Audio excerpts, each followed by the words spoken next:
So there was a lot of lesson. So you saw in the documentary what happened, but I want to tell the story. Especially I want to tell you how I came to forgive. And my prayer is that you are inspired. We are here for one another. We are here as brothers and sisters. And as I pray that I still inspire you, as the grace of God touched me, I will touch you too.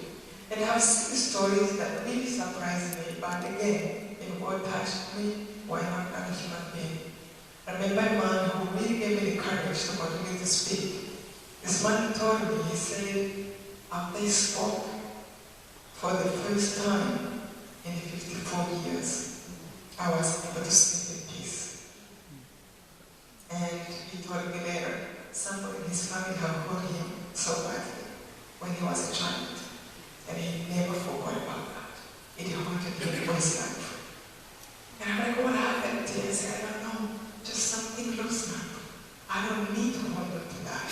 I can leave my pain in my wound without having to carry that person. Another lady told me she was mad at her mom for 20 years. She said, I read your book and I heard you speak.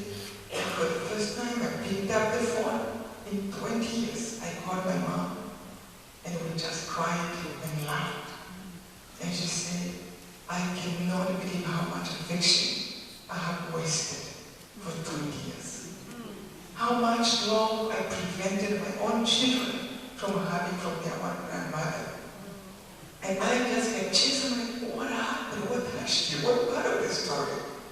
And again, it is the grace of God that saved me, that continues to save all of us. If we are that way, forgiveness is possible for anybody in any situation. So as you saw the documentary, the genocide happened. I was a college student, and I was home for Easter holiday. And I forgot the day it started. It was Wednesday, and my brother, 7th of April, my brother came to my room. I remember he had a jacket and a stick on his hand about 6 in the morning, and he gave me the news that the president of the country died. I jumped. I just remembered the radio. You saw the documentary. We had a radio that was created by the leaders of the country. It is what about the leaders? What fighting for their power? So it was created by them. What private radio?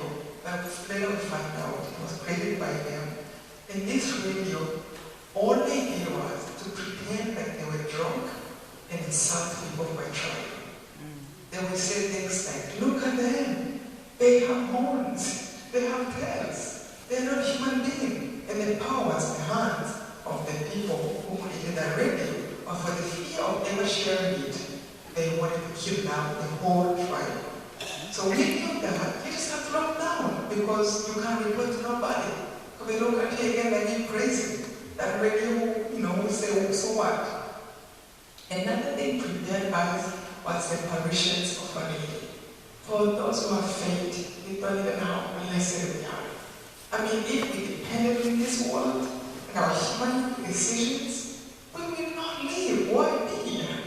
But our Blessed Mother appeared in a place called Kibeho, 12 years before the genocide. And I grew up with that. We just excited, the whole country was so happy. I read about this in our neighbor Kibeho. And one of the main messages she gave us was, a horrible thing was going to happen to our country if we did not come back to God. And why I wrote the book and I shared it especially, and I remember that almost every day.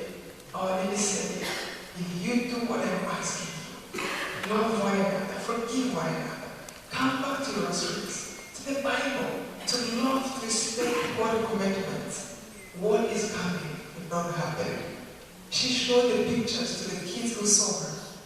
People killing each other with machetes. And she said, this is coming. And the child used to say, Mother, this can never happen to us. And our lady said, it will happen if you don't listen to me. And we didn't listen. But beyond that, the main message our lady gave us was to remind us how much she loves us. To have been there, when our lady is reminding the child to repeat to all of us, we will be like 50,000 people, and she will tell her to repeat to us, I love you, I love you, I love you, my children.